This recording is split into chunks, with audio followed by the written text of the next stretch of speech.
সব এলাকারই এক একটা ঐতিহ্য থাকে, আর এই ছিটা রুটিটা হচ্ছে আমাদের এলাকার ঐতিহ্য। হ্যাঁ, বিশেষ করে নতুন জামাইয়ের সামনে নাস্তার সাথে এই রুটিটা অবশ্যই সব শাশুড়িরাই দিবে। তো আসসালামু আলাইকুম, কেমন আছেন সবাই? আশা করছি সবাই ভালো আছেন, আমরাও আল্লাহর রহমতে ভালো আছি। তো যেটা বলছিলাম, আমার নানুকেও দেখেছি আমার আব্বা বা আমার খালুর সামনে এই রুটিটা করে দিত, আর আমার মাকেও দেখি। তো আমিও শিখে নিয়েছি মাশাল্লাহ, যেহেতু আমার খুব পছন্দ এই রুটিটা, বা আমার বাসার সবাই পছন্দ করে। তো এখানে আমি আতপ চালের গুঁড়াটা নিয়েছি, এখানে আমি পরিমাণ মতো লবণ আর হচ্ছে রেগুলার রান্নার যে তেলটা অল্প পরিমাণে অ্যাড করে দিয়েছি। এবার ভালোভাবে মিশিয়ে নিয়ে এর মধ্যে নর্মাল পানি না, এটা হচ্ছে হালকা গরম পানিটা আমি ইউজ করছি। আপনারা এখানে খুব বেশি গরম দিতে যাবেন না, বা ঠান্ডা পানিটাও দিবেন না। তো এখানে আমি একটা ডো তৈরি করে নিব। তো ডোটা কিন্তু খুব বেশি ভারী হবে না, একটু পাতলা করে করতে হবে। তো আপনারা এটা দেখে নেন, কারণ ডোটার উপরে কিন্তু এই রুটিটা আসলে সুন্দর হয়। তো যেটা বলছিলাম, আমার নানুকে দেখতাম ঠিক ফজরের সময় উঠে চালটা পাটায় বেটে এই রুটিটা করতো। তো এত ভালো লাগতো খেতে নানুর হাতে, বিশেষ করে এখনও খুব মনে পড়ে নানুর হাতে সেই ছিটা রুটিটা।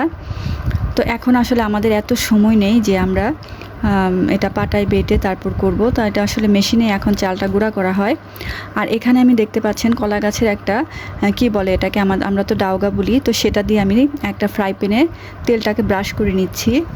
আপনারা চাইলে ব্রাশ দিয়েও এটাকে ব্রাশ করে নিতে পারেন, কিন্তু আমার কাছে ভালো লাগে, মনে হয় আগের দিনে ফিরে গেলাম এরকম একটা। তো এবার আমি ছিটা রুটিটার জন্য ছিটিয়ে ছিটিয়ে দিচ্ছি, দেখছেন। আর ছিটিয়ে ছিটিয়ে দেওয়া হয় বলেই কিন্তু এটাকে আসলে মনে হয় ছিটা রুটি বলে। তো অনেকে এই ডোটার সাথে আদা বাটা বা জিরা গুঁড়া অনেকে অনেক কিছু ব্যবহার করে। তো আমরা কিন্তু আসলে লবণ আর হচ্ছে তেল ছাড়া কিছুই দেই না এটার মধ্যে, কারণ এটা হচ্ছে যে কোনো ধরনের মাংসর সাথে আমরা খাই। গরুর মাংস বলেন, মুরগির মাংস বা হাঁসের মাংস, কবুতরের মাংস, সব কিছুর সাথে আসলে খুব ভালো লাগে এটা খেতে। আমার মনে হয় যে এলাকারই জামাই হোক না কেন, এই ছিটা রুটিটা আসলে সব জামাইদেরই খুব পছন্দ হবে। তো এভাবে ভাঁজ করে করে নিলে দেখতেও খুব সুন্দর হয়। তো অনেকে চাইলে এরকম ইয়েটাও রাখতে পারেন, ভাঁজটা নাও করতে পারেন। তো আমার কাছে ভালো লাগে এরকম। তো আমি একটা একটা করে সব রুটিগুলোকে বানিয়ে নিব। আর এটা আসলে প্র্যাকটিসের ব্যাপার, একদিনে আসলে হবে না, আপনাকে কিছুদিন প্র্যাকটিস করলে একদম সুন্দর হয়ে যাবে। আমিও কিন্তু প্রথম এটা একদমই পারতাম না, কিন্তু এখন মাশাল্লাহ আমি বানাতে পারি মোটামুটি। বললাম যেহেতু আমার বাসার সবাই খুব পছন্দ করে, যার কারণে এটাকে আমার মাঝে মাঝেই করতে হয়।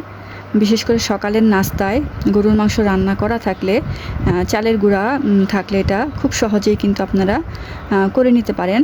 আর এটা বানানো এত সহজ, আর এত অল্প সময়ে অনেকগুলো বানানো যায়, আপনারা কল্পনাও করতে পারবেন না।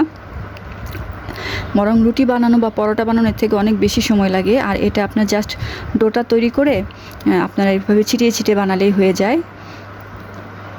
তো কেমন লাগলো আমার এই ছিটা রুটি বানানোটা? আর আপনারাও বাসায় তৈরি করে খাবেন।